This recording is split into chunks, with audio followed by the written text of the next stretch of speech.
Selanjutnya kita akan membahas kehidupan baru ini. Ada saudara-saudari yang melihat tanaman yang ditanam di dalam tanah. Bukan berarti semua tanaman ini bisa bertumbuh besar, bisa berbuah. Karena di sepanjang perjalanan akan ada berbagai macam kemunduran. Maka kehidupan yang diciptakan kembali ini, walaupun kita sudah percaya kepada Tuhan, telah menerima Roh Kudus. Tetapi sering kali diserang oleh jahat. Atau misalnya benih yang kita tanam di dalam tanah. Lalu dalam proses bertumbuh secara perlahan, mungkin akan ada binatang liar datang untuk memakan. Binatang liar datang merusak. Bisa juga seperti ini. Lalu apa yang harus kita lakukan? Yaitu demi menghindari hal-hal ini, agar hidup kita pada akhirnya bertumbuh besar dan matang. Pada akhirnya memperoleh hasil 100 kali lipat. Yang satu adalah saudara-saudari, harus mengikuti gembala dengan erat. Menyerap sinar matahari dan embun hujan dengan erat. Agar kehidupan yang diciptakan kembali dalam hati, kita dapat perlahan-lahan bertumbuh. Bahkan baik gembala maupun dombanya sedang bertumbuh. Dalam proses pertumbuhan, Walaupun saudara Shibwa adalah jembala. saudara-saudari adalah domba saudara Sibo. Semuanya dalam proses pertumbuhan. Maka dalam proses pertumbuhan, diperlukan satu kata yaitu iman. Misalnya ayah memanggil saudara Sibo. Membiarkan saudara Sibo kelak duduk di tahta Bapa Surgawi dan Tuhan Kristus. Mendapatkan kemuliaan yang besar. Maka dalam proses ini, akan ada para penentang Sibo. Juga penentang Tuhan Yesus Kristus. Penentang Bapa kita melakukan hal ini. Yaitu terus-menerus menyerang saudara Sibo. Menyerang Harry, menyerang Kantuk. Terutama ketika menjadi imam Bapa. Terutama sedang melakukan pekerjaan kudus Bapa Surgawi. Menyerang, atau menjelang ibadah pun menyerang. Dalam proses menyampaikan kebenaran. Dulu diserang sampai mata tidak bisa terbuka. Sekarang sepertinya iblis tidak bisa menyerang lagi. Jadi mata tidak diserangnya lagi. Tetapi sekarang menyerang apa? Ketika membangun bait suci, serangan ke mata sangat parah. Sedang begitu duduk, langsung diserang. Terutama malam hari serangannya parah sekali. Lalu dalam keadaan seperti ini harus bagaimana? Kita harus memiliki hati yang tahan sabar. Mengerti bahwa saat diserang, hidup kita dalam proses pertumbuhan. Yaitu ada penentang kita yang terus menyerang. Maka saudara-saudari ini harus terus bersama-sama mendengar saudara Sibo menyampaikan kebenaran. Dan juga di dalam mezbah emas, berusaha melayani. Dan juga banyak-banyak memberitakan Injil Kerajaan. Agar hidup kita terus bertumbuh.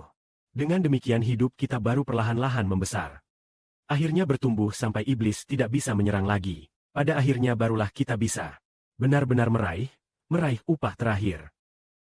Maka kadang-kadang ketika kita lemah, Roh Kudus Allah juga menolong kita. Kadang-kadang kita bahkan tidak tahu bagaimana berdoa, keluhan dalam hati, keluhan yang mendalam dalam hati. Bapa juga tahu.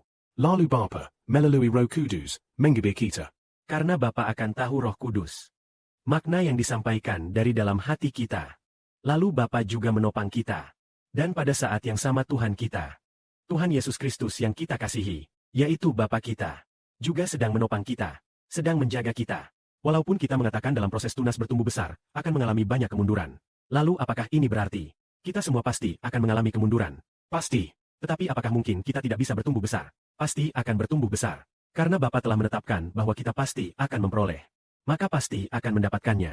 Bapa telah menetapkan kita untuk menang. Kita akan menang oleh iman. Artinya iblis akan menyerang kita. Yaitu menyerang ketidakpercayaan kita. Begitu hidup yang seperti ini. Misalnya, sebuah bibit sedang bertumbuh. Ketika, sedang tumbuh dengan cukup subur. Semakin baik. Lalu tiba-tiba ada orang jahat yang menebasnya dengan pisau. Bibit ini pun terputus. Dan tidak bisa terus bertumbuh. Orang jahat ini adalah iblis, yaitu Satan. Lalu bagaimana iblis, Satan menebas bibit ini? Iblis Satan ingin saat kita pergi dengan malang. Pergi berarti juga tidak percaya lagi. Itulah bibit yang dipatahkan. Yaitu kita ini. Iblis Satan tidak bisa berbuat apa-apa. Yang ingin dia lakukan hanyalah membuat kita tidak percaya lagi. Ingin membuat kita pergi dan meninggalkan. Maka begitu kita tidak percaya dan meninggalkan. Maka itu sama saja bibit ditebas oleh iblis atau dicabut.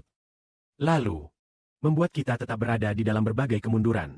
Tetap tidak meninggalkan. Maka bibit justru, diterpa angin, badai dan hujan turun, Anjin panas bertiap kengkang. Tetapi kita tetap masih percaya. Maksudnya di dalam berbagai penderitaan. Dalam lingkungan yang sulit tetap imannya sangat teguh. Maksudnya bisa dikatakan, hidup orang ini makin kokoh.